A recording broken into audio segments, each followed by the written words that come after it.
朋友们，最近不只是法国闹起了暴乱，英国这几天的局势用一个字形容同样是乱。伦敦街头爆发了数十年来规模最大的游行，在目击者眼中，涌动的人群如同一片汪洋，十几万人高举着米字旗、圣乔治旗涌向了市中心，更有人手持美国国旗和各类的标识。现场的口号震耳欲聋，不少都是直指反移民的直白标语，氛围早已经脱离了和平表达诉求的范畴，更像是压抑许久的怒火骤然喷发。根据报道这一次的抗议活动名为团结王国，由极右翼的活动家汤米·罗宾逊主持，是英国近代史上规模最大的右翼示威活动之一。同日还有5000人左右主张反对种族主义的游行人群在伦敦另一条路线上进行活动。那么两波抗议团体一度发生冲突。当天抗议活动的规模远远超出了警方的估计，导致抗议者和警察之间也发生了紧张冲突。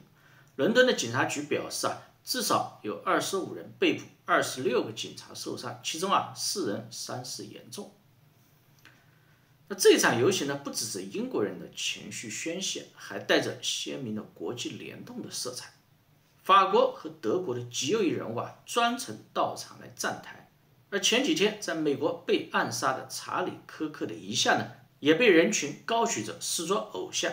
而更让人震惊的是马斯克竟然通过视频连线现身现场，公开喊话，要么反击，要么灭亡，甚至高呼解散议会。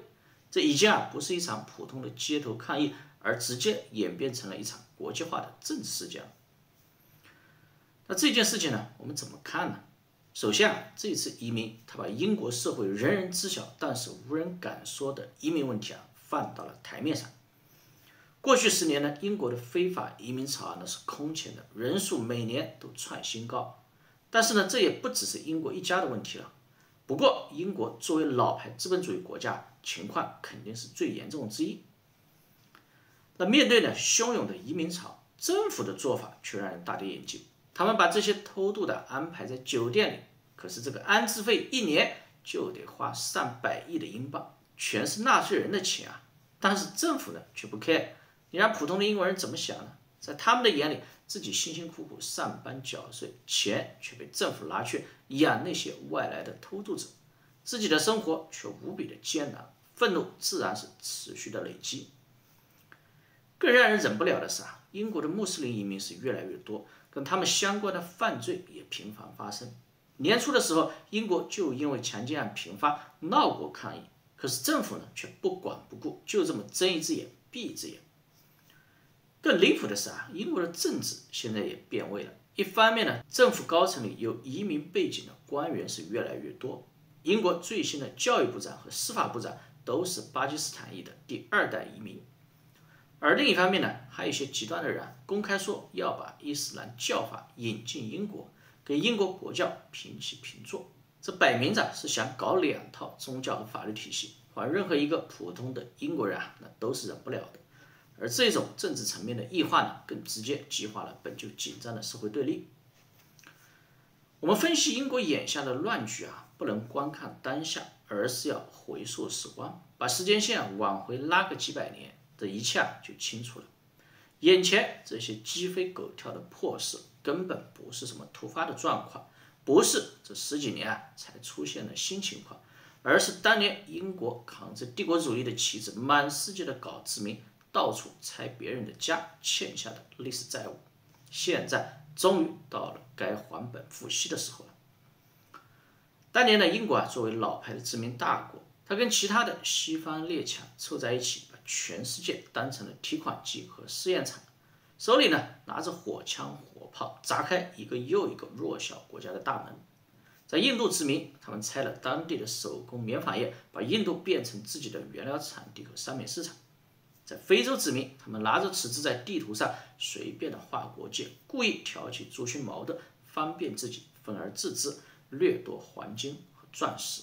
而在中东殖民，他们把奥斯曼帝国拆得七零八落，扶持傀儡政权，埋下教派冲突、国家混战的根子。那个时候的英国眼里只有抢资源、攒自己的家庭，哪里会管被殖民的地方会不会留下动荡的后遗症呢？那些被他们搅得鸡犬不宁的土地，从那会儿起就埋下了不安定的种子，而往宗主国移民就成了殖民地精英的最佳选择。那么时光荏苒100-200年过去了，今天不需要成为精英就可以移民，你就是最底层的非洲部落民，只要你胆子够大，也完全可以非法的偷渡过来。如今倒好了，英国呢反而还舔着脸给自己贴上了文明社会的标签，装出一副假人道主义的样子。当年他们用枪用炮毁了多少人的家园，如今就被多少难民潮冲乱自己的日子。当年他们靠掠夺别国的资源攒下多少家底，如今就要为安置难民耗空多少纳税人的钱。现在的难民潮就是英国在为几百年前的殖民罪孽慢慢偿还迟来的历史债务。现在的英国是乱成一锅粥，英国的原住民和移民针尖麦芒的对着干，白人保守派喊着赶走移民保护下一代，黑人、穆斯林以及印度裔群体直接怼上，喊着要算殖民历史的旧账，两边水火不相容，内战的地下烈火也在酝酿积累。有人不理解为什么现在英国政府看到如此混乱的局面还在纵容移民呢？说白了呢，背后就是政客和资本家在纵容。而且英国的媒体也在这个时候搞双标，在他们的嘴里反对移民成了罪大恶极的暴徒，而那些非法移民半夜闯空门抢劫、强奸甚至杀人却被包装成难民的特殊困难。这种颠倒黑白的舆论导向，完全就是政客和资本的喉舌。可是普通的老百姓丢了工作，看着房价飙升，忍受着犯罪增加，还得憋着不能说。那么一旦敢抱怨，立刻就被贴上种族主义极右翼的标签，被媒体和舆论打压孤立。当年香港的废青在搞黑暴的时候，英国媒体的镜头对准的可是中国香港的警察，说什么警察滥用暴力，自由被扼杀。如今呢，轮到伦敦自家的街头，老百姓站出来抗议非法移民，立刻就被贴上了极端分子危害社会安全的标签。这种双标的嘴脸看的是一清二楚。你要认真看了一些现场视频，你就会发现，画面里大多是普通民众举着米字旗喊口号，被警察抡着棍子粗暴的压制。到了 BBC 的嘴里事情又变了味了，那些被打的老百姓成了他们口中危害社会的暴民。之前的 BBC 整天把国家暴力机器挂在嘴边，仿佛多懂人权似的。怎么现在警察挥着棍子殴打自己国家的民众，他们那一套义正言辞的说法就他妈全咽回肚子里不提了呢？最后呢，大家也不免好奇，英国能不能解决这个烂摊子呢？答案很简单，4个字：绝不可能。英国政府治理的能力现在是严重下滑了，警察的控制力也越来越弱，面对10几万人的街头乱查是完全无能为力。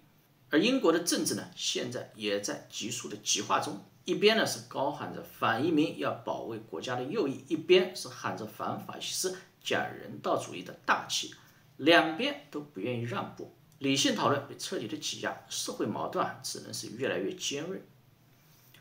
而更危险的是呢，马斯克这一仗也来站台了，他可不是单纯的路见不平一声吼他的发声背后是带着赤裸裸的政治目的的。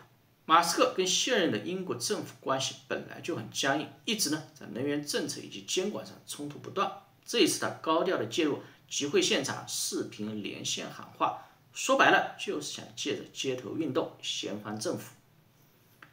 在今天这个社交媒体主导的时代，马斯克一句话就能把局势推高10倍。原本还只是英国国内的移民争议，硬是被他搅成了国际联动。这种顶级资本力量和街头运动结合起来，才是真正的火上浇油。如果继续放任下去，极右和极左都会越发疯狂，暗杀这种事情也会屡见不鲜。英国社会也必然会陷入长期的对抗和混乱。未来呢，英国大概率也只有2条路，要么呢就是短期的收紧政策，压住表面的火星，但是根子的问题不解决，很快还是会爆发；要么就是彻底的陷入政治极化中，族群的矛盾冲突变成日常，经济和社会治理彻底的停摆，严重的话甚至会爆发内战。伦敦的火光其实不只是一个偶然，它背后是移民危机、政策失衡、历史报应和社会撕裂的多重叠加。当这种愤怒被网络放大，被国际人物背书，结果就是一场不仅属于英国，更可能向欧洲乃至全球蔓延的政治地震。不过对于我们中国人来说英国人今天尝到苦果是那么的自洽，这是一种因果报应轮回之美，比美丽风景线还要美丽10倍、100倍的绚烂。Hello Hungary, hello Budapest, hello fellow Europeans and American friends. Thank you so much for having me. Allow me to skip formalities for a moment and dive right into a subject that is not so cheerful, but very, very necessary to discuss. Let me walk you through the past 7 days in Europe. This week in Stockholm, 3 elderly women in their 70s were stabbed in broad daylight on the streets. In London, 4 people were stabbed in a time span of just 42 hours. In Paris, hundreds of African migrants took to the street to riot. And in Brigalow, also in France, yet another church was burned down to the ground. And that, ladies and gentlemen, is just a few incidents in just a couple of days on our beautiful continent. But we all know that these incidents aren't incidents anymore. If there's one thing that's for sure, it's that we know, and our governments also know, that there is a link between mass migration and crime. In the Dutch city of Dordrecht, something interesting happened the other day. They announced, and this is a small city in the Netherlands, in my home country, that a new asylum center will be put in that little town. And what did the municipality do? They said, we are going to offer citizens who live in the vicinity of this center €1,000 to take extra safety measures. Our new reality in Europe consists of frequent rapes, stabbings, killings, murders, shootings, even beheadings. But let me be clear about one thing. This did not used to happen before. This is a newly imported problem. Samuel P. Huntington predicted this over 25 years ago when he wrote, and I quote, "In the new world of mass migration, the most pervasive, important, and dangerous conflicts will not be between the social classes. They will not be between the rich and the poor. They will be between peoples belonging to different cultural entities. Tribal wars and ethnic conflicts will occur within civilizations." Well, boy, was he right. And the worst part is, we as a society seem to have become indifferent to it. When another white boy or a white girl dies at the hand of an immigrant, we might shake our head, we might let out a sigh, we might even get angry for a minute or two, and then we go on with our lives. We offer the family thoughts and prayers, but nothing ever changes. Ladies and gentlemen, what does that say about us? This is a response of a society that has already given up, a society that has already accepted its defeat. But is this true? Have we given up? Do we really accept the new reality that our globalist leaders have in mind for us? I know one thing for sure, and that is that if nothing changes, if we don't start to seriously fight for our continent, for our religion, for our people, our countries, then this time that we live in will go down in history as the time in which Western nations no longer had to get invaded by hostile armies in order to be conquered. This time will then go down in history as the period in which the invader was actively invited in by a corrupt elite. And not only did this corrupt elite invite the enemy in, they made the native population pay for it too. Everyone who has eyes can see it. The native, white, Christian European population is being replaced at an ever-accelerating rate. Let me back this up for you with some statistics from my home country. Let's take Amsterdam, the capital. Amsterdam currently consists of 56% migrants. The Hague, 58% migrants. Rotterdam, almost 60% migrants. And of course, most of these immigrants come from non-Christian, non-Western, African and Middle Eastern countries.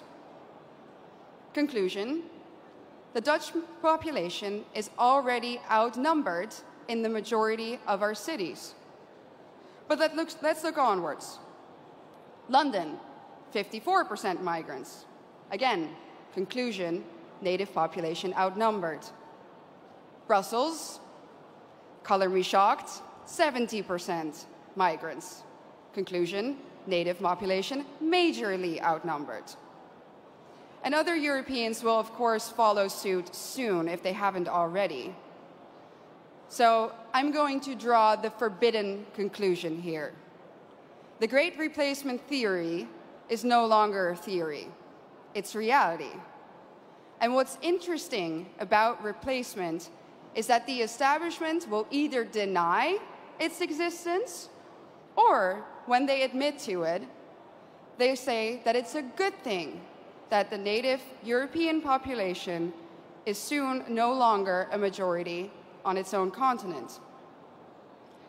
Dutch national disgrace and dubbed climate pope Frans Timmermans already stated in 2015 that diversity is humanity's destiny and that Europe will be diverse. And of course, by now, I think we all know what they mean with the word diversity. It means less white people, less of you. Imagine this in an Asian or an African country. Imagine their leaders rejoicing in the fact that their people will soon no longer be a majority in their own country. Absolutely unthinkable, unimaginable. So what in the world is wrong with our leaders? The underlying sentiment of what they say is always the same. Our establishment claims that white people are evil and that our history is somehow fundamentally different from that of others. That's why the totalitarians in Brussels are trying to force you, the Hungarian people, a sovereign nation, to accept immigrants despite the fact that the population has said no and so has the government. But make no mistake, the majority of the Dutch people haven't asked for this either. Just like Brussels is forcing Hungary to accept these hordes of immigrants, they are doing the same now, even in the smallest of towns in the Netherlands. No part may remain Dutch in the traditional sense of the word. No part of Europe may remain European. And it's not difficult to understand why. If the old Europe still exists in certain places, then people will be able to compare the new Europe to the old, and newsflash, they will prefer the old. That's why the Eurocrats hate Hungary so much. And their message is clear. Our way of life, our Christian religion, our nations, they have to go, without exception. Their vision of the future is the neoliberal, unrecognizable Europe, where every city becomes kind of like Brussels. Ugly, dirty, unsafe, zero social cohesion, where the buildings are constantly under construction and they never ever seem to finish, and even when they do, the end result is uglier somehow than what they started with. And what are we left with? A permanent state of isolation, confusion, and disorientation. Ladies and gentlemen, welcome to the New World Order.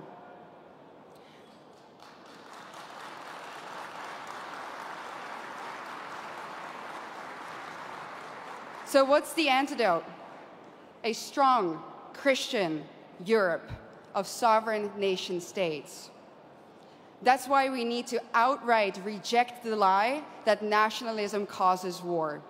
It's not nationalism or national sovereignty that causes war. It's expansionism. And where in Europe do we find that nowadays? In one place and one place only, Brussels.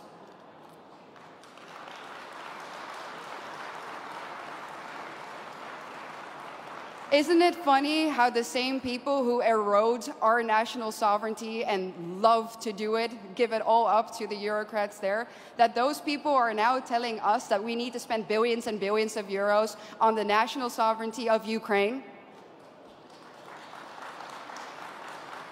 It's a joke, honestly, and it's a pretty sick, expensive, and dangerous joke. During a recent interview, I got asked by an interviewer, do you think that you ever go too far? Do you think that you're ever too radical? I thought about it for a second, and I said, no.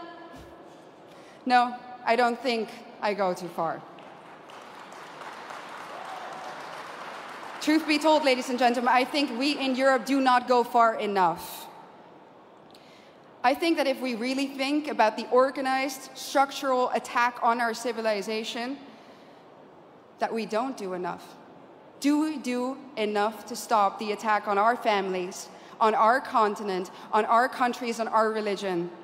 When we hear about another murder, another stabbing of a young innocent child, do we do enough? When we know that our national sovereignty has been given up in less than a century to Brussels, do we do enough?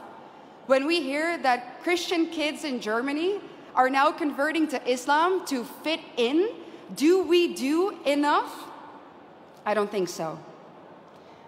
The totalitarian institute of the European Union needs to come down. Let me be clear, I don't believe in reforms. When the foundation of your institution is rotten, and that is the case in Brussels, you can rebuild the house on top of it all you want, but it's still going to crumble. So the only answer is the Tower of Babel needs to be destroyed.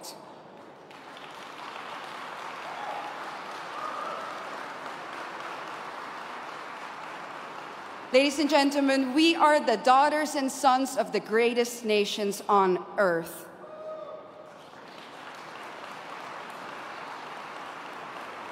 And we need to ask ourselves, what has happened to us? Where do we come from? And more importantly, where are we going? Our elites have declared a war on us, and now it is time for us to put on the full armor of God, fight back, and win. Thank you so much.